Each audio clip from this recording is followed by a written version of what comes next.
aí pessoal, aqui é Júlio Vinhal do portal Filmes e Games, o seu portal de filmes e games na internet. E hoje nós estamos acompanhando aqui a terceira edição, o primeiro dia, na verdade, do evento Ugra Zine Fest, que é um evento totalmente dedicado para fanzines e publicações independentes. Então o que eu peço para vocês, fiquem aí com a gente e acompanhem a nossa programação. Tem muita coisa bacana, muitos quadrinhos, vai ter a possibilidade aí de acompanhar algumas entrevistas bem bacanas, ok? O evento amanhã também vai fechar aí com show de música ao vivo, vai ser bem bacana. Fique aí comigo e acompanhe conosco esse primeiro dia de evento.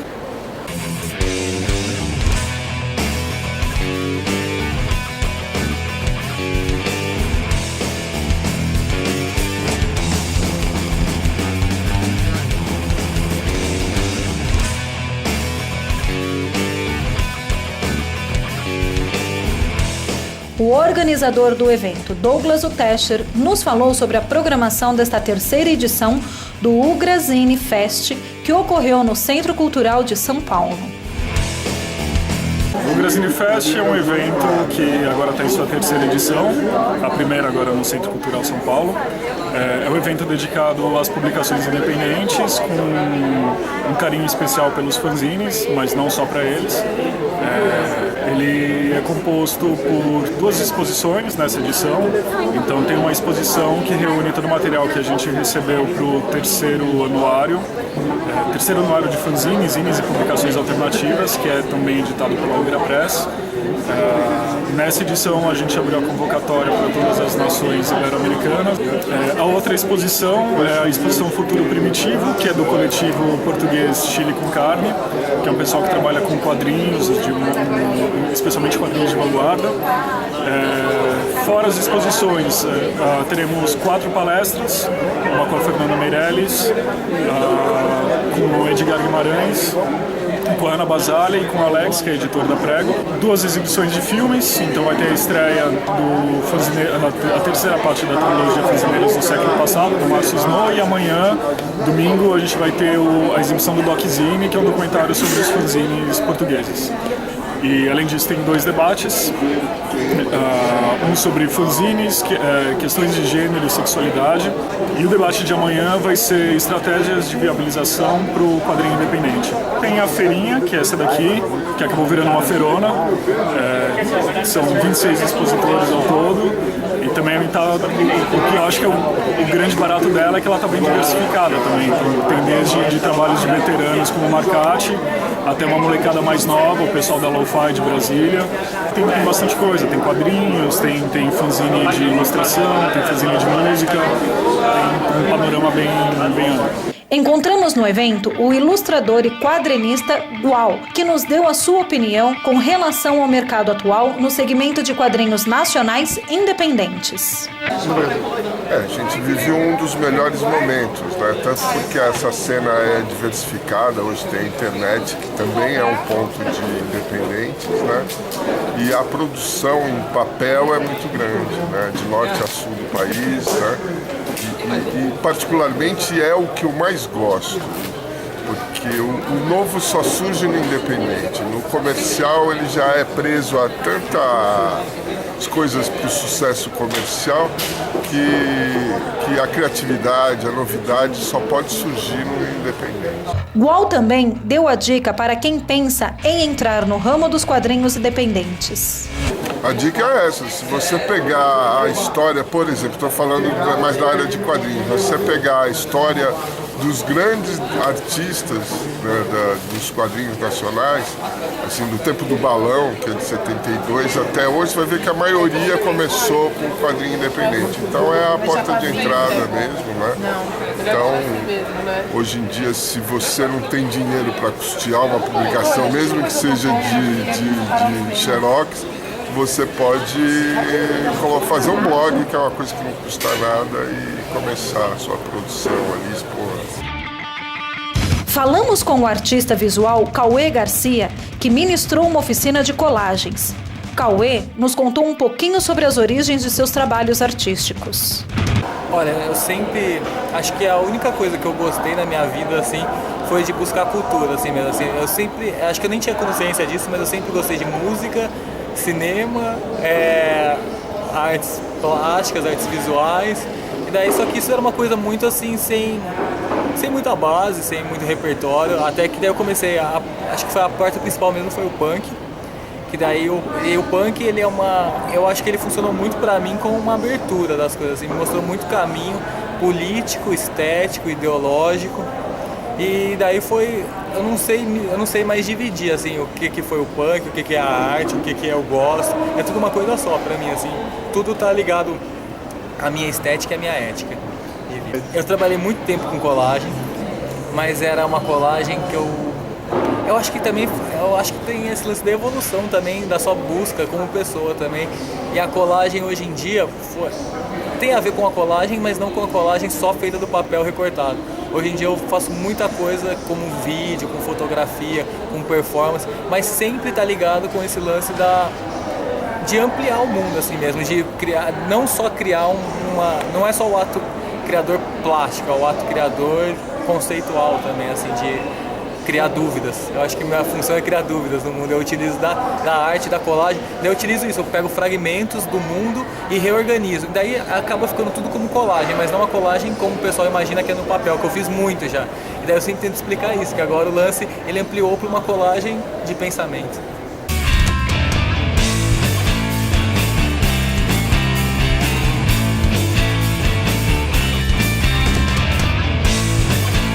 O quadrinista veterano Lao Tzu nos falou sobre o começo de sua carreira e também sobre o projeto Fanzinoteca Mutação. Bom, eu trabalho com quadrinhos desde 1984, quando eu criei um coletivo chamado Mutação, que virou depois um fanzine chamado Mutação. Então, de 1984 para lá, se vão muitos anos, né, envolvido com a cena de fanzines, histórias em quadrinhos experimentais, alternativas. Eu levei isso depois para a academia, onde eu fiz uma graduação e uma pós-graduação, onde eu pude desenvolver pesquisas que pudessem melhorar, né, essa minha inquietação gráfica. Mas desde então eu não tenho abandonado a minha relação com o fanzine, com a arte xerox, com a narrativa experimental, e com esse imaginário, com esses personagens que tem a ver com a arte urbana, com o movimento punk, enfim. Dentro dessa trajetória dos quadrinhos, naturalmente eu fui criando um grande acervo de fanzines, e em 2009 eu consegui escrever um projeto para a Funarte chamado Interações Estéticas, que permitiu, né, ao ser contemplado pelo prêmio, permitiu que eu criasse um espaço dentro de um ponto de cultura na nossa cidade, lá em Rio Grande, no Rio Grande do Sul, que é o Ponto de Cultura Arte Estação, que nós criamos a Fanzinoteca Mutação, justamente em homenagem a esse fanzine que nós fizemos lá em 1984. Hoje a Fanzinoteca Mutação tem mais de 3.000 fanzines em acervo, desde esse início dos anos 80 até os fanzines mais atuais, assim, urgentes, que nós recebemos agora já em 2013. Então a Fanzinoteca é um espaço de constante ebulição, de ampliação do acervo. E aí, como eu nunca deixei de desenhar, né, não tem como deixar de conviver com todo esse universo.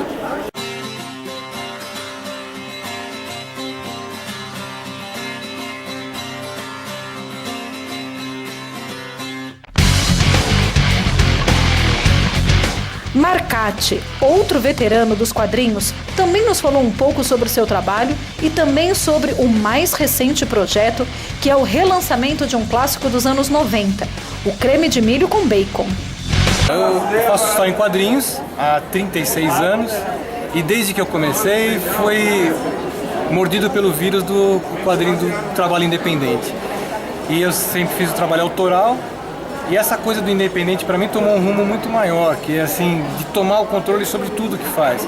Por falta de grana para mandar para fazer em gráfica, e eu tinha um pouco de conhecimento, eu estudei no Senai, e eu aprendi a mexer com gráfica e tal. Aí eu acabei comprando uma máquina offset, que eu faço tudo, eu imprimo, então, desde o roteiro, desenho, fotolito, impressão, acabamento, tá tudo, sabe, aí, controle total sobre a porcaria toda. E dos seus projetos atuais, Marcati, o que você poderia falar pra gente? Eu tô projetando um lançamento agora, de um relançamento de uma história antiga minha, de 1990, Creme de Milho com Bacon, que nunca teve um tratamento gráfico legal. Então agora, com uma máquina boa que eu tenho, eu vou fazer uma edição bem caprichada desse livro. E já estou desenvolvendo um livro do Frauzio, que é o personagem que o pessoal mais curte.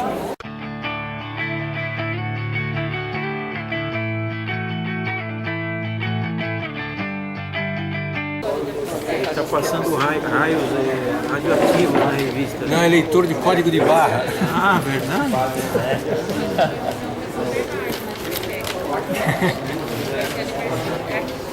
Não vai passar para os seus credores. Não, os seus credores não vão ver.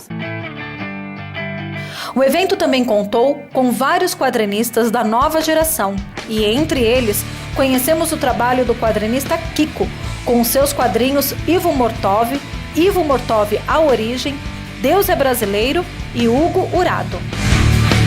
Ivo Mortov é um trocadilho, né? Morto-vivo, eu tirei o Ivo do fim e joguei na frente. E a história é a seguinte, comecei a fazer tirinhas e postar na internet que ele é um morto-vivo que não consegue assustar ninguém. Porque na verdade nada mais surpreende a gente hoje em dia. E aí, além da publicação, eu escrevi a história de como ele se tornou, que se chama A Origem. Contando como ele se tornou morto-vivo. Ele era um humano normal no começo, né? Até a morte dele. Aqui quando ele morreu, e ele vai ao encontro de Deus e do diabo que estão nessa outra publicação aqui. Essa outra chama-se Deus é Brasileiro, é o nome do personagem, né? Brincando com esse ditado que todo mundo fala que Deus é brasileiro, aí aqui eu faço também brincadeiras com fatos que aconteceram, notícias. E aí ele tá sempre junto com o Lucinho, né? O diabo chama Lucinho. Também todo escrito e desenhado, impresso por mim não, mas por gráfica. E aqui é o Hugo Urado, que é o personagem que ele é azarado, só se dá mal. Que vai sair o número 2 em breve também. Kiko, se o pessoal quiser achar as publicações, como que deve fazer? Tá, tem o site que é kikomics.com.br e no Facebook também, Kikomics Quadrinhos.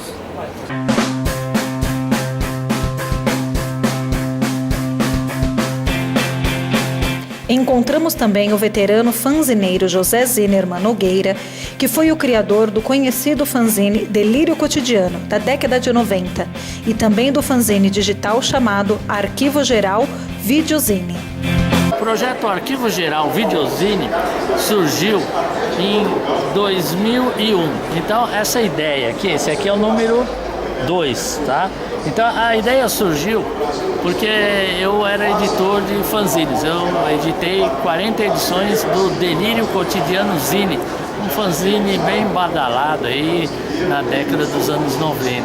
E aí eu recebia muito materiais e aí eu resolvi fazer um fanzine saindo do formato papel, indo para um formato digital, que eu coloquei o nome de Arquivo Geral Videozine, que nada mais era um fanzine, mas em formato digital, com entrevistas de fanzineiros, shows e muitas informações, fanzines e tal. E aí eu fiz o volume 2, nós fizemos o volume 3, o volume 4, inclusive esse volume 4 tem aqui um curta onde eu participei que chama O Homem à Procura de um Roteiro. E o volume 5, que foi a última edição que nós fizemos na produtora Dois Josés Produções, onde eu fazia em parceria com outro amigo e fanzineiro e editor, José Salles. E essa edição aqui, o volume 5, é muito legal porque inclui um curta chamado Revide ao Entardecer, onde também eu participo, e também tem a presença aqui de Glauco Matoso, o poeta, grande poeta, e Marcati, grande amigo e quadrinista aqui. E mais algumas coisas aqui do Fernando Rick, divulgando aqui o Feto Morto, seu curta. E a presença aqui do Glaucomix, aqui falando um pouco aqui sobre quadrinhos, músicas, informações. É isso aí, o Arquivo Geral reunia tudo isso daí. Conhecemos no evento o colecionador e pesquisador Ded Edson, que nos falou sobre sua trajetória no colecionismo e de sua paixão pelo personagem fantasma, o espírito que anda. Assim que eu entrei na escola, com 7 anos, rapidamente eu me alfabetizei, porque como eu olhava muito gibi, eu acabei sabendo o abecedário, aí comecei a ler. Aí eu comecei a ler muitos gibis e assistir muitos filmes que meu pai e minha mãe levavam. Agora, do fantasma, com o passar dos anos, eu passei a gostar mais dele, sendo que eu lia outros também, né? Príncipe Valente, Flash Gordon, Mandrake. O Fantasma eu comecei a gostar mais dele porque eu notei que, como eu estudava na escola muita geografia e história, nas revistas tinha muita geografia e história. E eu podia, por intermédio das revistas e do personagem, acompanhar a geografia e a história. Isso aí me ajudou muito, tanto a alfabetizar, como com o tempo aumentar, até guardar uma coleção um pouco maior. E na época assim da adolescência, e mesmo adulto e mesmo agora, eu continuo lendo, colecionando, e com o passar dos anos eu comecei a escrever sobre o Fantasma também. Aí as editoras começaram a se interessar e começou a sair coluna minha sobre o Fantasma. Com o tempo eu comecei a adquirir muito material e acabei formando uma boa coleção. E com isso eu acabei fazendo exposições até entrar na época atual, que é a época da internet. Ded também nos deu uma pequena lição sobre como eram os gibis mais antigos, que eram conhecidos como pulp. Vejam só que interessante. Bom, para explicar mais ou menos o pulp, a gente tem que voltar a 1895, que é a partir de quando começaram a imprimir gibis, né? Na verdade, eles imprimiam primeiro em jornais, depois começaram as revistas, né? E a pulp era uma revista barata, que a gente dá para ver, que a capa é bem simples, uma capa bem simples e o miolo em papel jornal, né? Bem simples, né? E por que ela foi chamada de pulp? Porque ela era feita da polpa da madeira, quer dizer, uma parte mais barata da madeira. Então ele pegou o nome de pulp. E com o passar dos anos eles começaram a usar um papel melhor e uma capa melhor. Aí nos Estados Unidos começou a chamar de comics, que é tirado de comic, que quer dizer humor, né? Porque a princípio eram tiras de humor. Com o tempo é que começou a aparecer dos heróis e das aventuras, né? E esses exemplares, quantos anos tem um exemplar desse? Bom, era de cruzeiros ainda, né? Pra você ver, né? Eram cruzeiros aqui, né? O preço era em cruzeiros, né? Aí está. Olha, pra gente achar cruzeiro. Era 3 cruzeiros o preço desses fascículos, né? Isso da década de... Deve ser década de 30 e 40, né? Por aí, né?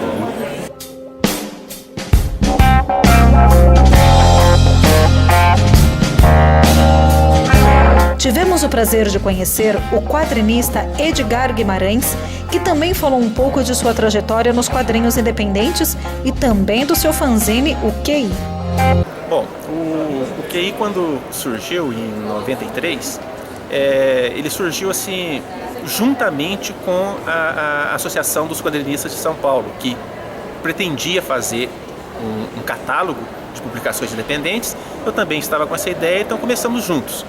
Então o Vorney, a QC e eu começamos a fazer lá no comecinho de 93, para ser bimestral, gratuito, né?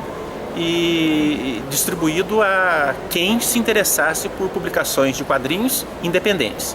Então essa que era a finalidade, ser uma divulgação de produções independentes. Aí o tempo foi passando, a gente foi acrescentando textos, anúncios, foi crescendo um pouco e o custo foi ficando maior, né? E aí chegou um ponto em que eu não consegui mais bancar isso gratuitamente, aí passou a ser cobrado um certo valor, né? Até que uns 3 anos atrás, realmente aí tive que abandonar essa tiragem maior, chegou a 700 exemplares, aí tive que adotar sistema de assinatura, então caiu bem o número de leitores, mas agora eu consigo pelo menos manter, né, a publicação, sempre bimestral, e já estamos no número 120, né? E dá trabalho, né? Mas é bom, né? É bom fazer. Continua sendo no papel, não tenho assim intenção de passar isso para virtual, não. Eu acho que você mandar a edição impressa, né, para a pessoa, eu acho que é outra coisa. Agora ela está mais ou menos uma tiragem de uns 100 exemplares, né?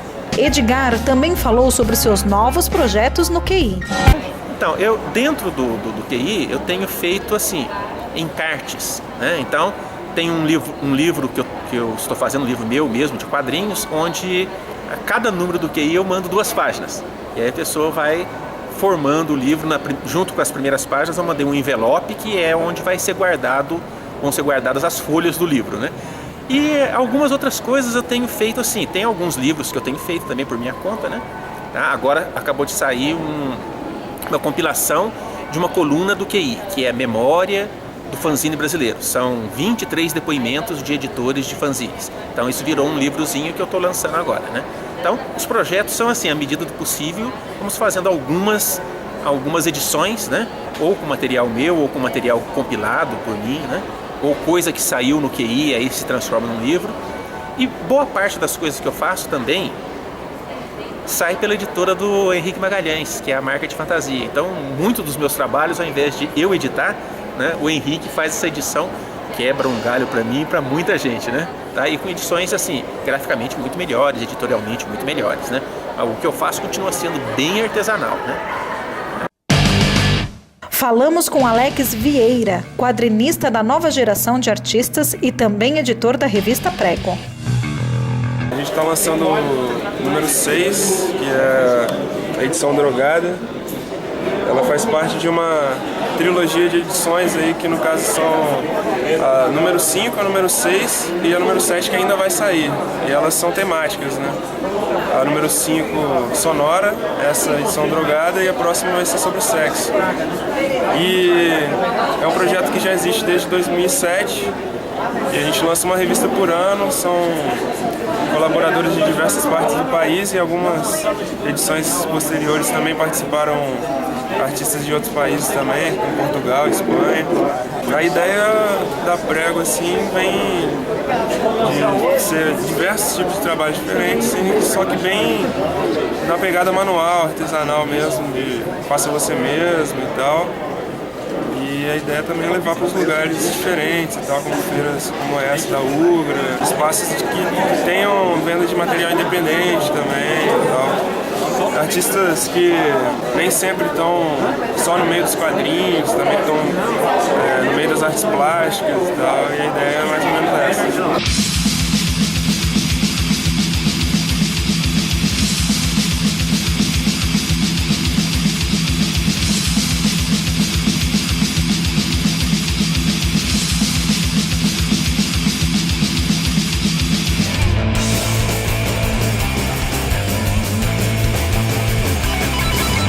Então é isso, pessoal. Espero que vocês tenham gostado dessa matéria e para saber mais sobre como foi este grande evento, acesse lá o nosso site www.filmesegames.com.br, ok? E não deixem de acessar o nosso canal e dar um joinha lá pra gente, beleza? Até a próxima!